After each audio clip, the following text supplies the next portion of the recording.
Hello, it's Toaster Party, and today I'm going to be doing a complete set review for CEDH for Kamigawa Neon Dynasty.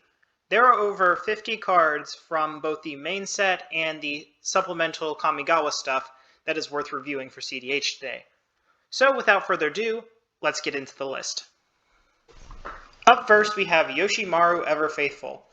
It is a 1CMC partner legendary dog that says whenever another legendary permanent enters a battlefield under your control, put a +1/+1 counter on Yoshimaru Ever Faithful.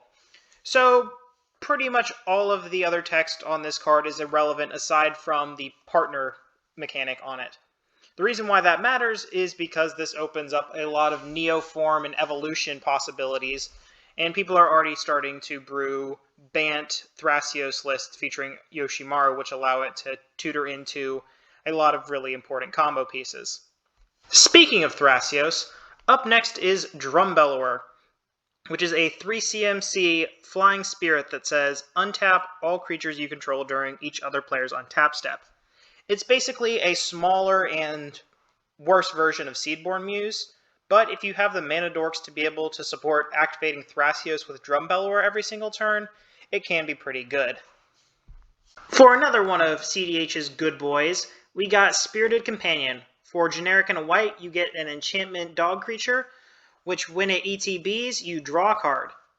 So this is a card that probably ends up in something like Sithis that cares about enchantments entering the battlefield, and it also probably would end up in some Blink decks as well, like Brago, and I think I also heard something about Yorion being tested.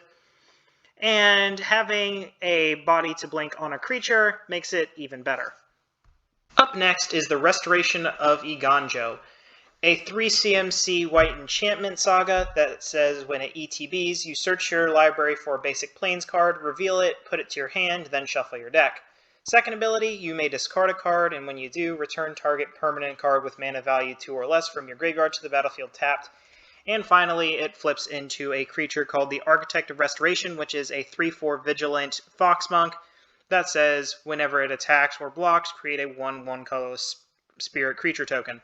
So the most relevant part of this card is the first two abilities, that to be able to search up a basic plains to your hand, and the second ability you can then use to dump some form of ramp from your hand or a land, which will then be reanimated with the same second ability. It's not great, but white definitely needs this kind of help. Up next we have Swift Reconfiguration, a 1-drop enchantment aura with flash that targets enchantment creature or vehicle. Enchanted permanent is a vehicle artifact card with crew 5 and loses all other card types. So this card is a very interesting one that doubles as both removal and as a combo piece. As removal, it turns any problematic permanents that need to stay as creatures into not very useful creatures, and on the combo half of things, it allows Devoted Druid to be able to make infinite green mana because it turns the Devoted Druid into a vehicle, and as long as it's not a creature, you can put as many -1/-1 counters as you want. It won't really matter. So it's a very interesting card. Not exactly sure which deck it'll fit into. I've seen it being tested in Thrasios mid-range list, but I'm fairly certain this combo will find a home somewhere. Up next is Banishing Slash, a 2-drop white sorcery that says destroy up to 1 target artifact, enchantment, or tap creature. And then if you control an artifact and an enchantment, create a 2/2 white samurai creature token with vigilance. So white doesn't have a lot of great removal, but honestly this is pretty good as far as white removal goes. I'm pretty sure some mono white decks will want this card. Up next is another pretty exciting mono-white card, that being Imperial Recovery Unit. It's a 3-drop white vehicle that says whenever Imperial Recovery Unit attacks, return target creature or vehicle card with mana value 2 or less from your graveyard to your hand. And crew 2, and its stats are 3/4. So I feel like this is going to be pretty good in mono-white stacks list, where if you lose something like your Aethersworn Candidates or your Thalia, you can just swing with this, get that back to your hand, and then recast it. Honestly, pretty good. Here's one that I find pretty exciting, Cloudsteel Kirin, a 3-drop white artifact creature equipment that has flying, and it says equipped creature has flying, and you can't lose the game and your opponents can't win the game. And its reconfigure / equip cost is 5. And it's naturally a 3/2. So this is a card that I feel is going to see play in those slowly creeping in white-based Voltron decks.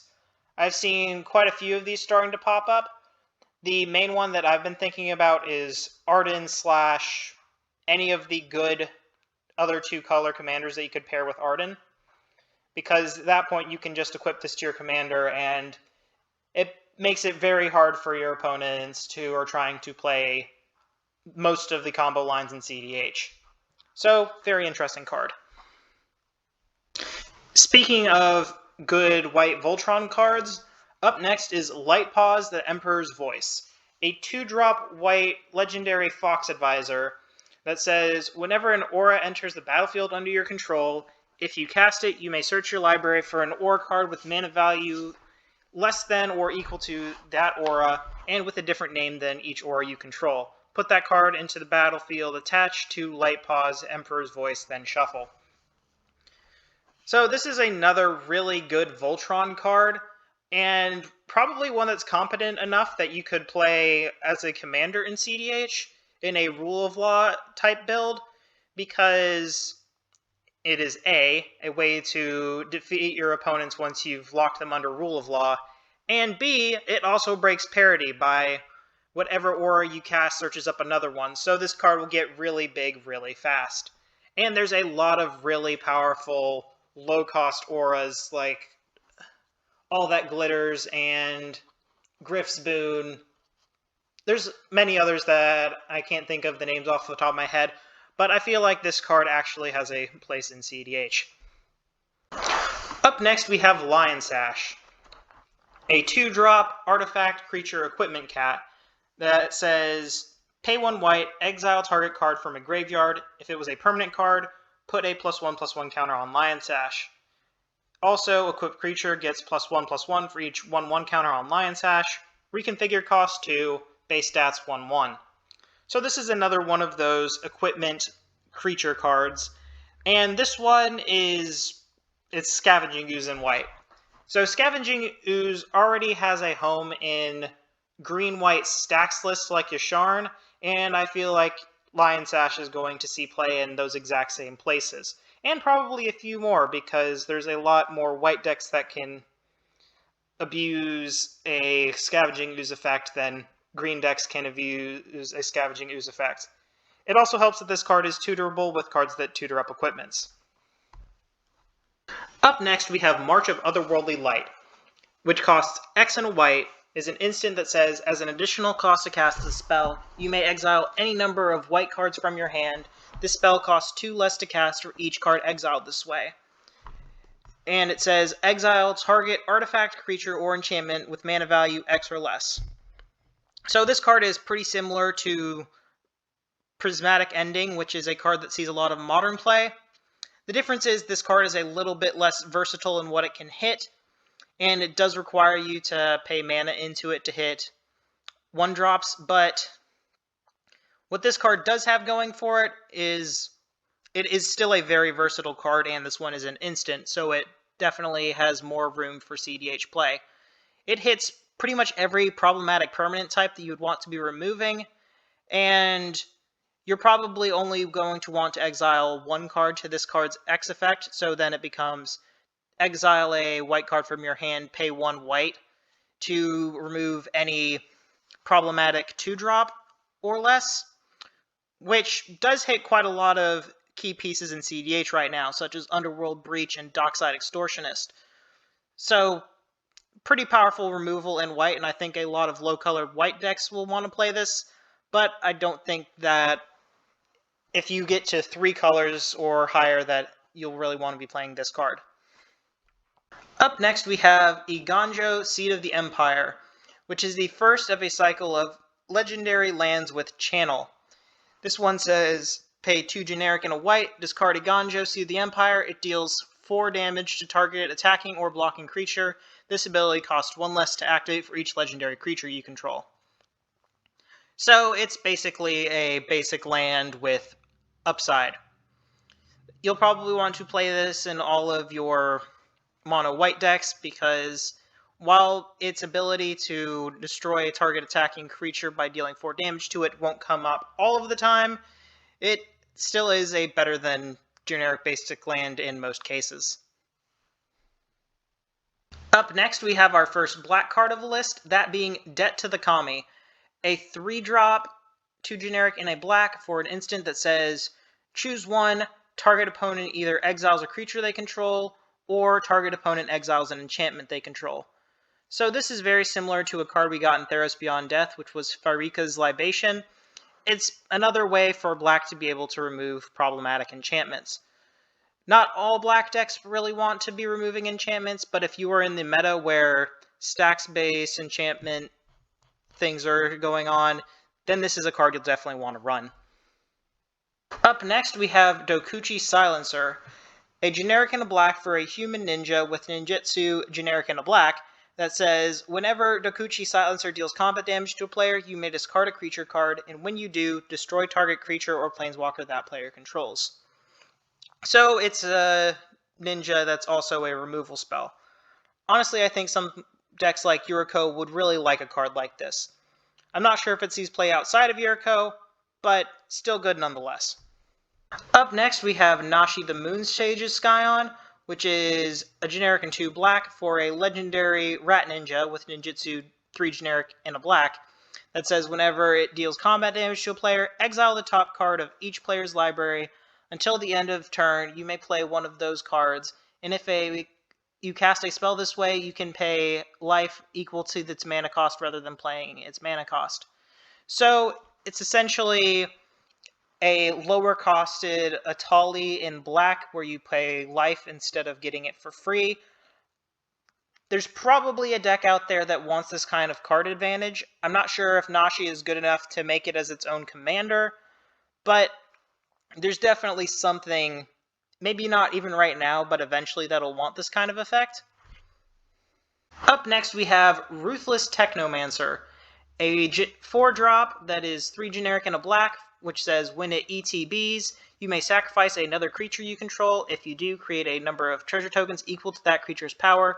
You can also pay 2 generic and a black to sacrifice X amount of artifacts, and return creature card with power X or less from your graveyard to the battlefield, and X can't be 0.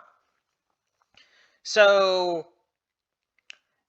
this card, I believe, really only has one home that I can think of off of the top of my head, and that is the Jun Dargo list, which in that list it basically means that you're going to be paying 4 mana to get 7 treasure tokens, each of which can just recast Dargo, which if you can resolve this and have any type of Dargo-based payoff, this should just probably be able to get you to a point where you can win the game.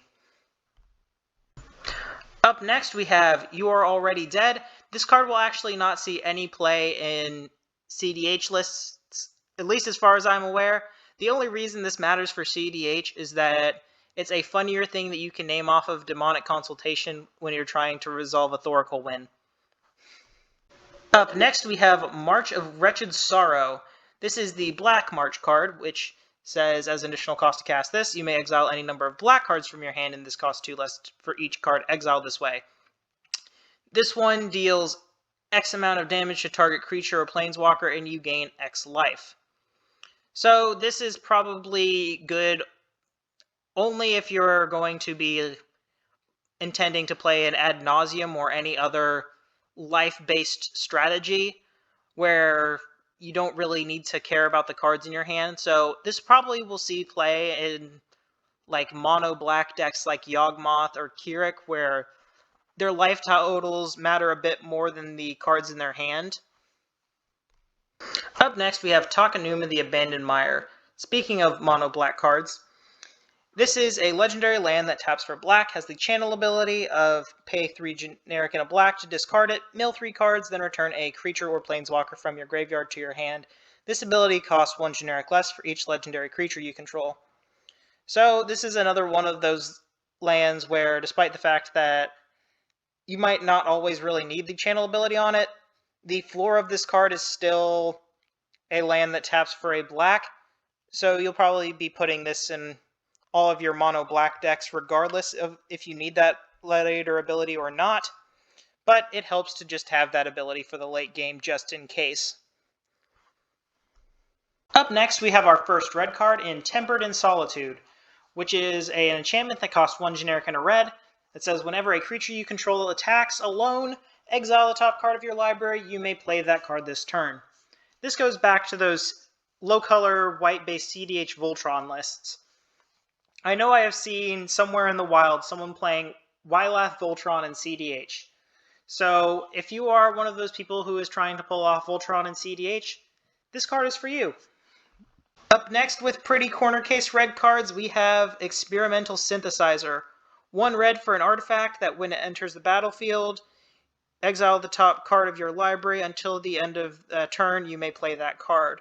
You may also pay 2 generic and a red to sacrifice this, and create a 2/2 white samurai with vigilance. Activate this ability only as a sorcery.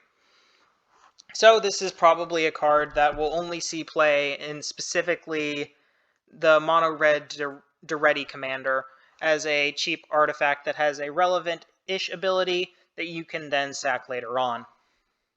Speaking of mono red artifact cards, we have Scrap Welder. For 2 generic and a red, you may tap this to sacrifice an artifact with mana value X, return target artifact with mana value less than X from your graveyard to the battlefield. It gains haste until end of turn. This is also a 3/3. And a goblin, which is relevant. So this is basically a worse version of Trash to Treasure, because it requires you to trade a bigger artifact for a smaller artifact, but at the same time it's reusable because it's a creature, and bringing back important artifacts is important in a lot of the mono red builds, whether that be stuff like Magda, Godo, or Duretti. So this card does have a home somewhere. Up next is Sushi, the Blazing Sky, a 4-drop red dragon legend with flying and trample. That's a 4/4, and when it dies, choose 1, exile the top 2 cards of your library. Until the end of your next turn, you may play those cards. And also create 3 treasure tokens as the second option. So there is a combo with this card where you just keep choosing the 3 treasure tokens, and then you keep reanimating it over and over and over and over and over until you have enough mana to then start reanimating it with the second ability, which then basically allows you to cast your whole deck. Just another mono-red commander that does some infinite shenanigans. Up next, we have the Red March with March of Reckless Joy. It has the same discard into exile effect as the others to cheapen cost, and it says, exile the top X cards of your library. You may play up to 2 of those cards until the end of your next turn. So there's really 2 homes for this card that I can see right off the bat. That's probably in stuff like Prosper, where casting stuff from exile matters, and Bergi, God of Storytelling Storm, where the red cost is already mitigated by the fact that you get 1 red for casting something off of Bergi, and it allows you to dig deeper for more cards to help you continue your storming off turn.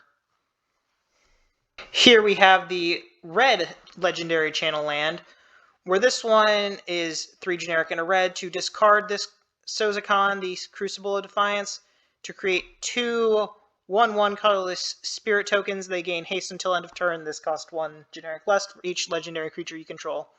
So this is probably the worst of the channel lands from this set, but it's still probably playable if you're playing mono red, because similar to the black one, if you are in a mono color, there's pretty much no reason to not want to run this card. Even if 2 1/1 hasty spirit tokens aren't great, it's still better than nothing on your lands. Moving on to the first blue card of the set, we have Planner Incision.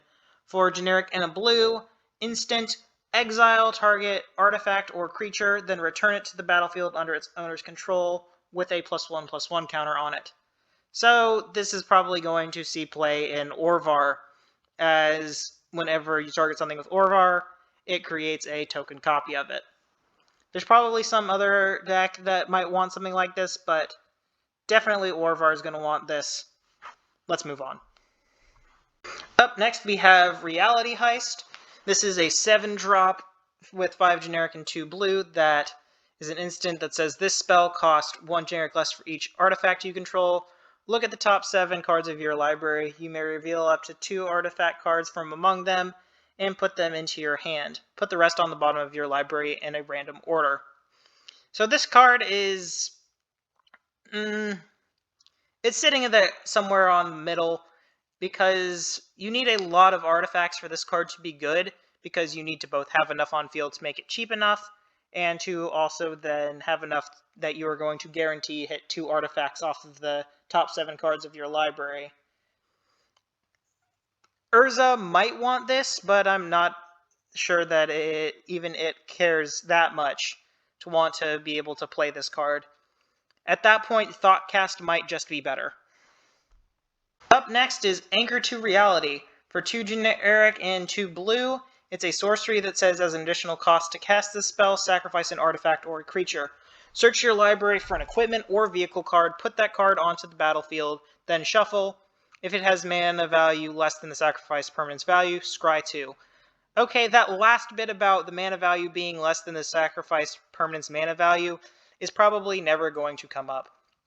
This is another card that is going to see play specifically in those Voltron lists that I've been talking about. Specifically, a really good card that this card can pull from your deck is Cauldron Complete, which is a very, very hard card to out and can easily take over a game in a stacked stout board state. Up next is one of my favorite cards from this set, Moon Snare Prototype. It's a 1 blue artifact that says tap an untapped artifact or creature you control, add a generic, and has the channel ability of pay 4 and blue, discard this card, the owner of target non-land permanent puts it on the top or bottom of their library. So it's a slightly worse Springleaf Drum on the front side, but on the back half of its effect, it can be removal for something like a problematic permanent, such as a Rule of Law or other stacks piece, like Lecter Oof. And I believe that plus side, along with the fact that it is a Springleaf Drum effect, albeit for only generic mana, would make it good enough that quite a few decks would want to play something like this. Here we are with a big mythic from this set, that being Jin-Gitaxias Progress Tyrant. For 5 generic and 2 blue, you get a legendary Phyrexian Praetor that says whenever you cast an artifact, instant, or sorcery spell, copy that spell, you may choose new targets for the copy. This ability triggers only once a turn. And when an opponent casts an artifact, instant, or sorcery spell, counter that spell. This ability only triggers once each turn. So it's effectively a doubler for all your artifacts, instants, and sorceries. And it's a Ryo for every single turn, but only for once each that turn. So if you have an opponent cast one spell, an opponent can then cast a spell after that. This seems like a very powerful card to cheat out. I know that it would probably be played at something like the mid-power Kirin lists, and while it does seem like a very powerful card, I'm not sure what other list would want to make the effort to try cheating this out, because the lists that can cheat out things tend to want to cheat things out that just win the game on the spot. Up next is Moon Circuit Hacker. For a generic and a blue, it's an enchantment human ninja with ninjutsu 1 blue. When it deals combat damage to a player, you may draw a card, and if you do, discard a card, unless this is the turn that Moon Circuit Hacker entered the battlefield this turn. Another card that Yuriko probably wants to play, as it is another card with the creature type ninja, so it just lets that deck dig even deeper. Up next is a bit of a weird one with Katsuma the Animator. It's a 4-drop For 2 generic and 2 blue for a legendary Moonfolk Artificer with flying. It's a 3/3 where you can pay 2 and a blue until end of turn. Target non-creature artifact you control becomes an artifact creature and gains flying. If it's not a vehicle, it has base power and toughness 1/1 until end of turn. And at the beginning of your upkeep, put a +1/+1 counter on each of up to 3 target non-creature artifacts. So what I'm thinking when I see this card is that art is weird, and also it can be used to animate mana rocks into creatures, which then can be equipped with stuff like Umbral Mantle or any of the other cards that allow you to untap stuff. I'm not sure if this would be a super powerful CEDH commander, but it would probably be one that would be playable nonetheless. Up next we have Prosperous Thief. For 2 generic and a blue and a ninjutsu cost of a generic and a blue, it's a human ninja that says, whenever one or more ninja or rogue creatures you control deal combat damage to a player, create a treasure token. So this is similar to Grim Hireling, but for ninjas and rogues, where each time this card is going to hit someone, it's going to make a treasure token, and it's possible in the late game to go mana positive off of this when you're ninjutsuing it in. Treasure tokens are very valuable, and getting a mana engine on board really fast can lead to really fast nauses, which lead to really fast wins. So this card is probably going to see play in stuff like Yuriko and Edric, as well as any other deck that contains a lot of ninjas and rogues for some reason. Speaking of cards that end up in Yuriko or Edric, Network Disruptor, a blue 1-drop that's an artifact creature with flying, and it's a 1/1, and when it ETBs, tap target permanent. So this is just another one of those flying and type cards where the only reason you're playing it is because it's a 1-drop with evasion that can deal combat damage to a player. But this one also has additional upside, so it probably outpaces a lot of the other 1-drop with evasions that those two decks particularly play. Up next we have Mnemonic Sphere, which is a generic and 1 blue for an artifact that you can pay a generic and a blue to sacrifice it, draw 2 cards. You can also pay the channel effect of it, which is basically a cycling it, where you discard it to draw a single card. This card probably will see play in specifically Urza. I don't think that Joyra really wants this, but Urza probably needs additional card advantage to be able to hit its really big payoffs. Up next, Thousand-Faced Shadow. For 1 blue, it is a flying 1/1, and it has the ninjutsu cost of 2 generic and 2 blue, which says when it enters the battlefield from your hand, if it's attacking, create a token that's a copy of target attacking creature. That token enters the battlefield, taps and attacking. So this is another one of those cards that Yuriko and Edric really want, and this is probably one of the best ones aside from the one that makes treasures, because it makes an extra copy of a attacking card, and that card is going to get through because it's past the blockers phase when this card is going to resolve, so you can force 1 card to deal damage to an opponent this way. And it's also good to be able to put a second copy of a good creature on your side of the field, such as the Prosperous Thief, to get even more treasures off of that card's effect. This might see play in other decks. I'm not really sure if they want this kind of effect, but this is a very powerful effect, and up there with Prosperous Thief as being one of the best ninja payoffs in the set. Up next we have our first Planeswalker of the list, that being Tezzeret, Betrayer of Flesh. For 2 generic and 2 blue, you get a Tezzeret that says, as a passive ability, that the first activated ability of an artifact you activate each turn costs 2 less to activate. You can +1 it to draw 2 cards, then discard 2 cards unless you discard an artifact card.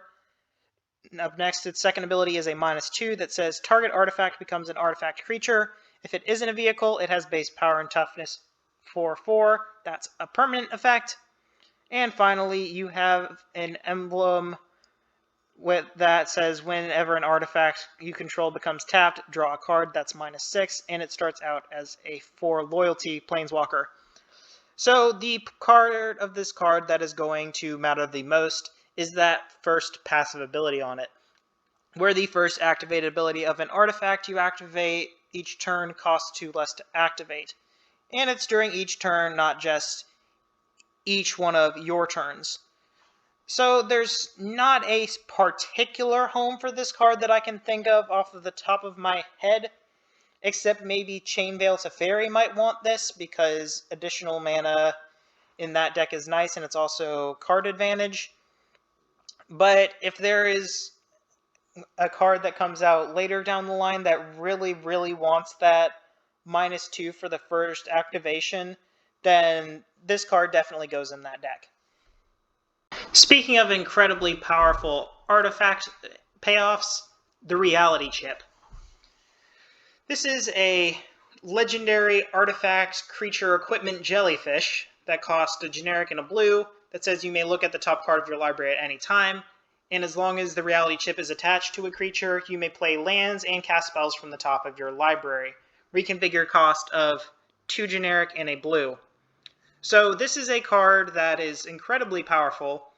It is a future sight effect that is easier to search up in decks that want to actually run future sight. The 2 major homes that I really see this card being in are Creatured Urza, that wants to actually run creatures instead of just Poly-Tyrant, because it makes it very easy for that deck to churn through a lot of its deck. And the other place that I see this wanting to see play is in Jhoira, because Jhoira already enjoys future sight-like effects like Mystic Forge, and this is another effect like that, which help enable the Divining Top, Infinite Lines into Aether Flux. So another copy of this effect, and even better than most of the other ones, really helps push that deck a bit farther. Up next we have March of Swirling Mist. For X and a blue, you have the blue card that says exile any number of blue cards from your hand. This card costs 2 less for each card exiled this way. But this one says up to X target creatures phase out.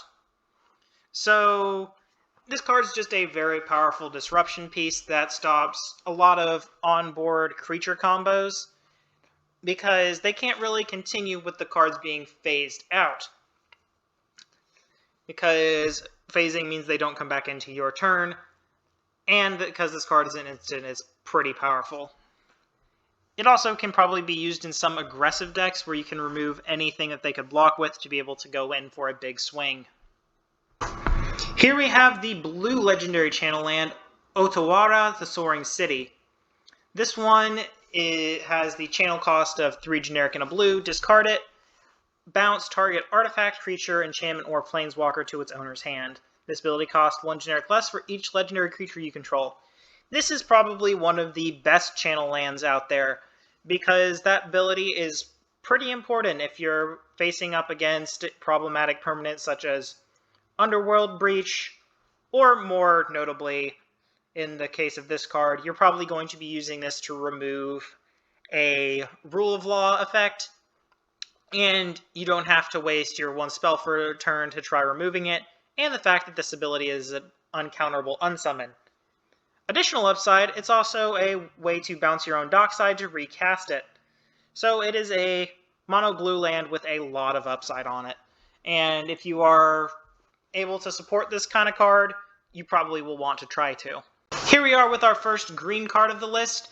Had to really scrape the barrel for green cards because this set did not actually have a ton of mono green cards that were worth talking about. One of the few that might be worth talking about is Shigeki the Jukai Visionary, which is for 2 mana, 1 generic and a green, a legendary enchantment Snake Druid that says you can pay 1 generic and a green to bounce it back to your hand, reveal the top 4 cards of your deck. You may put a land from among them onto the battlefield tapped, put the rest into your graveyard, and the more important part of it, channel XX double green, discard Shigeki, return X amount of target non-legendary cards from your graveyard to your hand. So it's potentially a very big regrowth in the late game.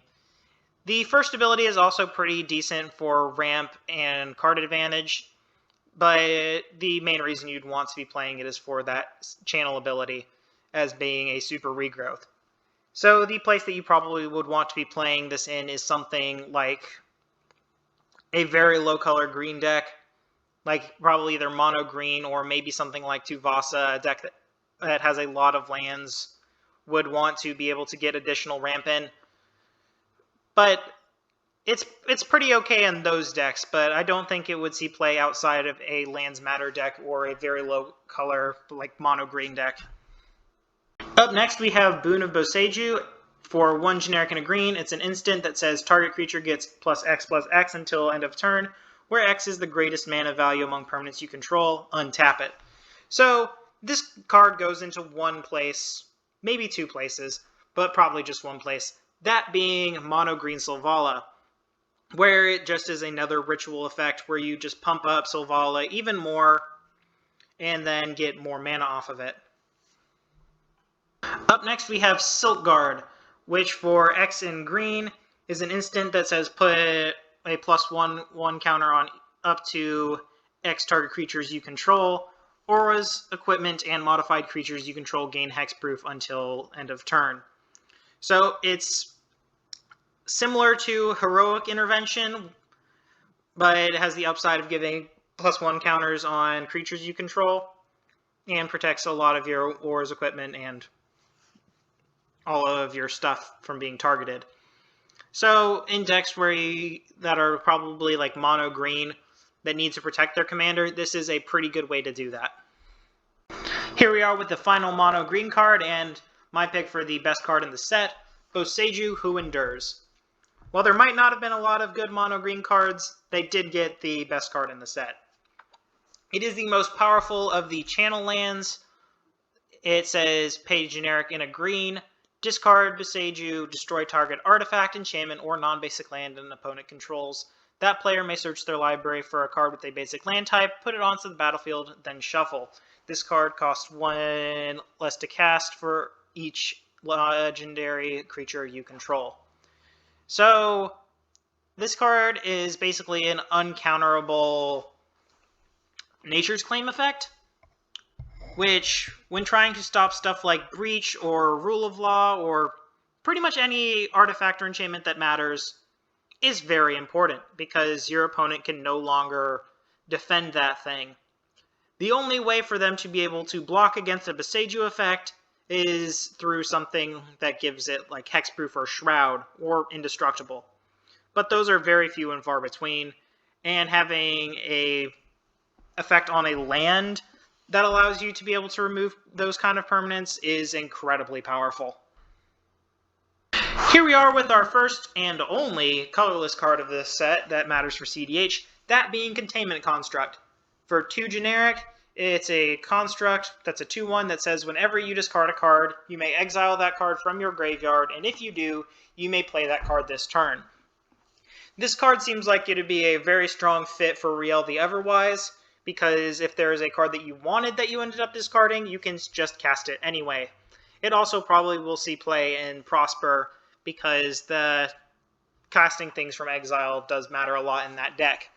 And it also runs stuff like Faithless Looting, I believe. Up next is Gloom Shrieker for a generic, a black and a green. It's an enchantment creature that is a cat beast with menace. It's a 2/1. When it enters the battlefield, return target permanent from your graveyard to your hand. If it would die, exile it instead.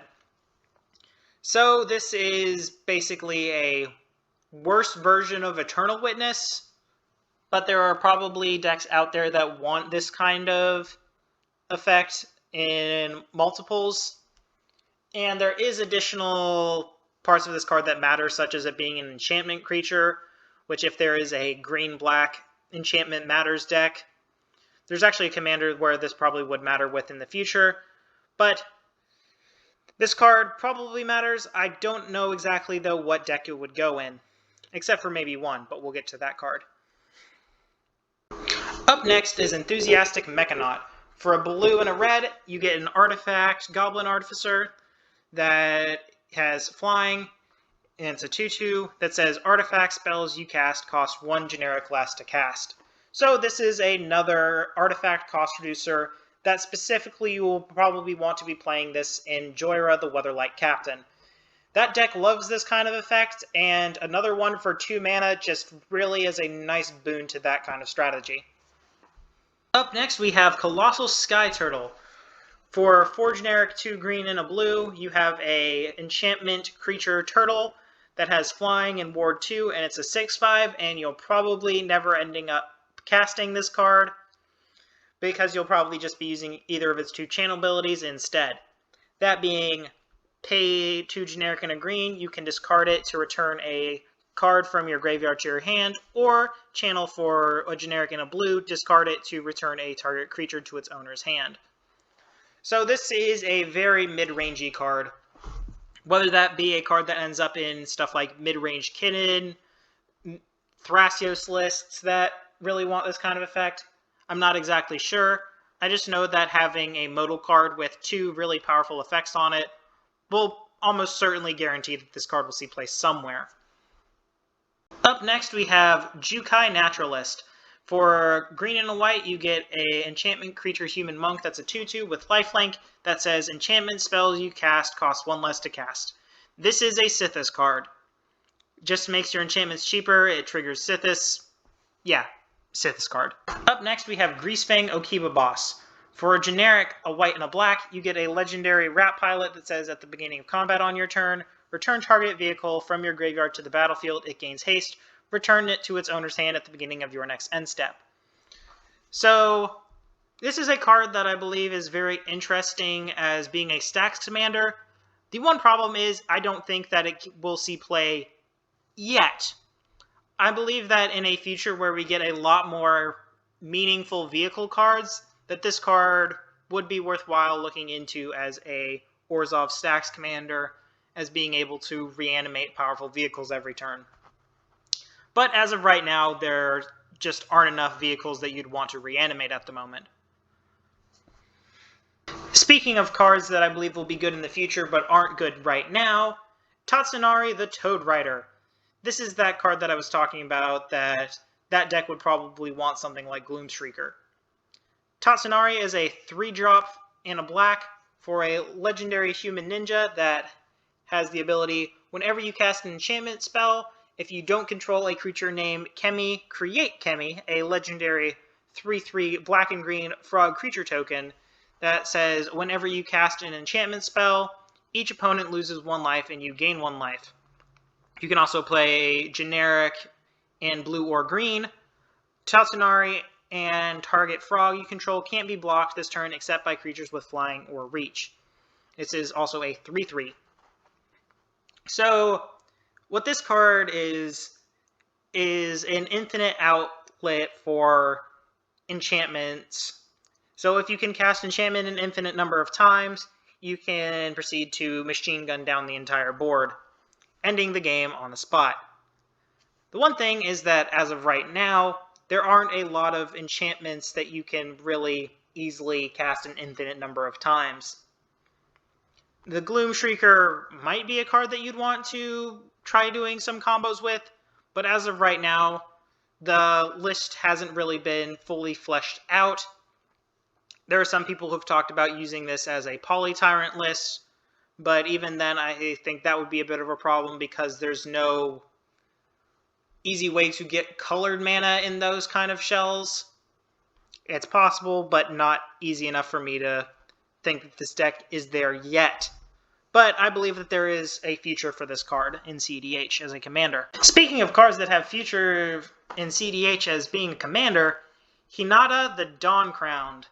It is 1 generic in Jeskai colors for a legendary Kirin spirit with flying and trample. It's a 4/4 that says, spells you cast cost 1 less for each target. Spells your opponents cast cost 1 more to cast for each target. So this card is incredibly powerful. There are a lot of cards in Magic the Gathering that target and also have X in their cost. So this card essentially just reduces the cost on those cards essentially to almost free, because something like Heliod's Intervention suddenly becomes pay 2 white, destroy every artifact and enchantment on your opponent's field. There's, I believe, a card called Aurelia's Fury, which allows you to deal damage to creature equal to X, and then deal it to X amount of targets. So then you can target every creature on the field, and I believe also every player, if I'm remembering this card correctly, and deal damage equal to the number of creatures and players to each creature and player, which is both incredibly powerful. It also does things like making it harder to interact with lines like Breach, because it makes it more expensive to target the Breach, and it makes Brain Freeze cost less. So this card is an incredibly powerful card, and it's in good colors to boot. Not great colors, but very good colors. Especially for its effect, it's probably in the best colors for this effect. So we might be looking at one of the new best Jeskai commanders here. Speaking of best commanders, here we have what I believe to be the best commander in this set. That being Satoru Umezawa. I've already talked about this card twice on this channel already, but let me break it down for you. For a generic and blue and black, you get a legendary human ninja that says whenever you activate a ninjutsu ability, look at the top 3 cards of your library, put one of them into your hand, and the rest of the bottom of your library in any order. This ability triggers once each turn. And the part that matters the most, each creature card in your hand has ninjutsu 2 generic, blue and black. So this is a very powerful Dimir commander, which can allow you to cheat out some incredibly busted creatures. Stuff like Razakath and Vilis, cards that when they hit the field, can end the game pretty quickly from there. And the fact is, a lot of blue-black commanders, and I believe no blue-black commanders, can really play those kind of busted cards except for Satoru Umezawa. Well, I'm not sure if this card will supplant Yuriko as being the best Dimir commander. I definitely think that it is up there in power alongside of other really powerful Dimir commanders. Also, fun little thing you can do with Satoru. You can win with Consult Thoracle on your combat step by ninjutsuing in a Razakath, sacking 2 creatures, and then searching up Thoracle and Consult, then ninjutsuing in the Thoracle, then casting the Consult at instant speed. Which is pretty funny. Back to commanders with stranger abilities, we have Tameshi the Reality Architect. For 2 generic and a blue, you get a Moonfolk Wizard that's a 2/3 that says whenever 1 or more non-creature permanents are returned to hand, draw a card. This ability triggers only once each turn. And its other ability is pay X and white, return a land you control to its owner's hand, and return target artifact or enchantment card with mana value X or less from your graveyard to the battlefield. Activate only as a sorcery. So this is a interesting card. I'm not exactly sure what the combo lines for it are yet, but that last ability does look like it would be good enough to be able to do some sort of fancy infinite shenanigans, or just be a really powerful stacks commander because you can bin a artifact or enchantment from your deck somehow and then get it back. There's probably something here. I just haven't figured it out yet. Here we have another Planeswalker from Kamigawa Neon Dynasty that might see play in CEDH, that being Kaito Shizuki. For generic, a blue and a black, we have a Kaito Planeswalker that says, at the beginning of your end step, if Kaito Shizuki enter the battlefield this turn, he phases out. His +1 is to draw a card, then discard a card unless you attack this turn. -2, create a 1/1 blue ninja token with this card can't be blocked.